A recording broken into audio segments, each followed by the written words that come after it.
बिस्मिल्लाहिर्रहमानिर्रहीम। अज़ीम रूहानी पेशवा और मारूफ पंजाबी शायर अलहाज हज़रत पीर मोहम्मद शाह रहमतुल्लाह अलैह का ये मकबरा chairman district council Rawalpindi Mohammad Basharat Raja Khalafur Rashid रईस आज़म राजा लाल खान साहब साबक MNA मौदा दमयाल राजगान रावलपिंडी ने तमीर करवाया। रोज़ा का संग बुनियाद और ख़ास 7 जुलाई 1988 को सजादा नशीन पीर अजीज़ बादशाह ने रखा। मिंजान पीर अजीज़ बादशाह सजादा नशीन दरबार आरिया खनियारा शरीफ सन। तो जी सजनों बेलियो तो मित्रों पंजाबी प्यारिओ असी इस वेले दरबार हज़रत पीर मोहम्मद शाह रहमतुल्लाह अलैह ते हाज़र हाँ। हाज़री लई असी आ गए हाँ और वेड़ा पीर मोहम्मद शाह दे जुमला राकीन बोडी चेयरमैन और पीरज़ादा अहमद शाह बुखारी तलाल हाशमी नाज़म जेलम और नाज़म दीपालपुर उखाड़ा जनाब वाला हाफिज़ निसार अहमद कादरी पंजाबी पीरज़ादा सैयद अली रज़ा शाह साहब पीरज़ादा हैदर रज़ा शाह साहब और मोहम्मद रफ़ीक चैची साहब शकरगढ़ को और जनाब वाला राना नासर खान पंजाबी नाज़म सियालकोट नाज़म शकरगढ़ दोनों मौजूद ने और शाह जी ਜਿਹੜੇ ਸਾਡੇ ਬਾਨੀ और वेड़े ਦੇ ਜਿਹੜੇ चेयरमैन भी ने मोढी भी ने वो खड़े ने और यह एक तारीखी अलामत है जिहदे विच मारूफ पंजाबी शायर बल्कि इस पूरे रावलपिंडी डिवीजन के सब तो वड्डे सूफी शायर सूफी पंजाबी शायर पीर मोहम्मद शाह साहब का मज़ार मुबारक मौजूद है और यदा संगे बुनियाद 1988 के रखा। शाह जी इस हवाले नाल तुसीं ये दसो तुहाडे कोल जिहड़ियां मालूमात ने क्योंकि तुसीं वालिद ग्रामी दे नाल भी रहे ਤੇ ਦਾਦਾ ਜੀ ਦੇ ਨਾਲ ਵੀ ਤੁਹਾਡਾ ਸਿਲਸਿਲਾ ਸੀ। ਤੁਸੀਂ ਇਸ ਹਵਾਲੇ ਨਾਲ ਆਪਣੇ ਵੇਖਣ ਸੁਣਨ ਵਾਲਿਆਂ ਨਾਲ ਜਿਹੜੀਆਂ ਮਾਲੂਮਾਤ ਸਾਂਝੀਆਂ ਕਰੋਗੇ ਉਹਦੇ 'ਚ ਕੀ ਦੱਸਣਾ ਚਾਹੋਗੇ? ਦੇਖੀ ਜੀ ਇੱਕ ਤੇ ਸਨ 67 'ਚ ਅਸੀਂ ਇੱਥੇ ਆਏ ਤੇ ਉਦੋਂ ਸਨ 67 ਜਦੋਂ ਹਜ਼ਰਤ ਪੀਰ ਸੈਯਦ ਪੀਰ ਬਾਦਸ਼ਾਹ ਰਹਿਮਤੁल्लाह ਮੇਰੇ ਦਾਦਾ मोहतरम सजादा नशीन सन ਤੇ ਆਪ ਦੀ ਵਫਾਤ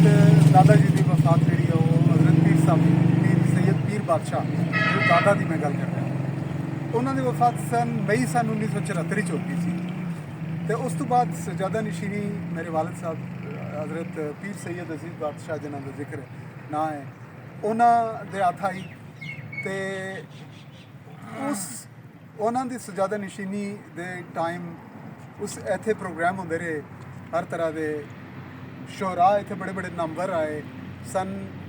70-71 या 71-72 फैज़ अहमद फैज़ आया इतने बड़े बड़े आला पाए दे शोरा इतने आए पीर साहब ने ट्रिब्यूट पेश किया समाजी शख्सियात आईयां क्योंकि साड़ा इस घराने का नाल बहुत सारे लोग भी जुड़े हुए हैं जोड़े जिन्होंने MPA MNAs ते मुख्तलिफ लोग ने यानी रावलपिंडी के मशहूर घराने मोहम्मद बशारत राजा चौधरी तनवीर वगैरह और बहुत सारे ऐसे यानी मोरगा दे सिरकट चौधरी तोपी दे चौधरी तो पर हाल है कि एक हिसाब नाल अगर देखा जाए तो मुरीदी विच साडा जिहड़ा पीरी मुरीदी विच जिहड़े साडे मुरीदैन अकीदतमंद ते ज़ायरीन रावलपिंडी विच डिवीजन दे वो बड़े मतलब उन्हें काफ़ी इत्थे कम भी किया तो उन्हें इत्थे उन्हां दा एक रूहानी तलक भी पीर साहब की ज़ात नाल सी जिहड़ी जुड़त है उन्होंने और स्टिल उन्हां दियां नस्लां चलियां आ रही लगे तो आप भी आ रहे हैं इत्थे तो ये चीज़ है कि बस वली अल्लाह क्योंकि शायर पंजाबी का सब तो वड्डा हवाला पंजाबी दे सूफी शायर आप तो आप दा फैज़ जिहड़ा इस नस्ल बहुत सारे बुजुर्गों को पहुँचा जिन्हां विच पीर सैयद पीर बादशाह रहमतुल्लाह नूं पहुँचा आप भी शायर सन पीर सैयद अजीज़ बादशाह मेरे वालिद साहब जिहड़े शायर सन वो भी सूफी शायर सन अगरचे उन्हें इतना नहीं लिखा मतलब यह कि उन्हें चंद सिरफियाँ की हद तक रहे तो उन्होंने तो बाद फिर मैं अलहमदुलिल्लाह मैनू पीर साहब का फैज़ान है और मैनू ये सादत हासिल है कि मैं काफ़ी हद तक लिख रहा और लिखिया पंजाबी की मैं कुछ 6 तो लैके 7 असनाफ तो लिख रहा जिस माइया दोड़ा गज़ल नज़म ते गीत है ਇਸ ਤਰ੍ਹਾਂ ਮੈਂ ਅਲਹਮਦੁਲਿਲਾ ਆਪਣਾ ਹੱਕ ਅਦਾ ਕਰ ਰਿਹਾ ਤੇ ਦੋਸਤ ਪੰਜਾਬ ਦੇ ਜਿਹੜੇ ਨੇ ਉਹ ਵੀ ਮੁਹੱਬਤ ਕਰਦੇ ਨੇ ਤੇ ਅੱਜ ਮੈਂ ਸ਼ੁਕਰਗੁਜ਼ਾਰ ਹਾਂ ਭੱਟੀ ਸਾਹਿਬ ਹਸਨੈਨ ਭੱਟੀ ਸਾਹਿਬ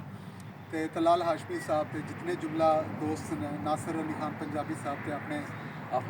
ਹਾਫਿਜ਼ ਨਿਸਾਰ ਸਾਹਿਬ ਤੇ ਬਾਕੀ ਸ਼ਕਰਗੜ੍ਹ ਤੋਂ ਜਿਹੜੇ ਦੋਸਤ ਨੇ ਅੱਲਾਹ ਪਾਕ ਸਲਾਮਤ ਰੱਖੇ ਇਹਨਾਂ ਨੂੰ ਆਪ ਬੜੀ ਮੁਹੱਬਤਾਂ ਨਾਲ ਇੱਥੇ ਆਏ ਪੀਰ ਸਾਹਿਬ ਦਾ ਸਲਾਮ ਕਰਨ ਆਏ ਤੇ ਪੀਰ ਸਾਹਿਬ ਦੀ ਗੱਲ ਕਰਨ ਆਏ ਸਭ ਤੋਂ ਵੱਡੀ ਗੱਲ ਇਹ ਹੈ ਤੇ ਬਹੁਤ ਸ਼ੁਕਰੀਆ ਜੀ ਮੈਂ ਆਪਣੇ ਵੱਲੋਂ ਸ਼ੁਕਰੀਆ ਅਦਾ ਕਰਨਾ ਤੇ ਇਹਨਾਂ ਨੂੰ ਜੀ ਆਇਆਂ ਨੂੰ ਵੀ ਕਿਆ ਨਾਮ ਹੈ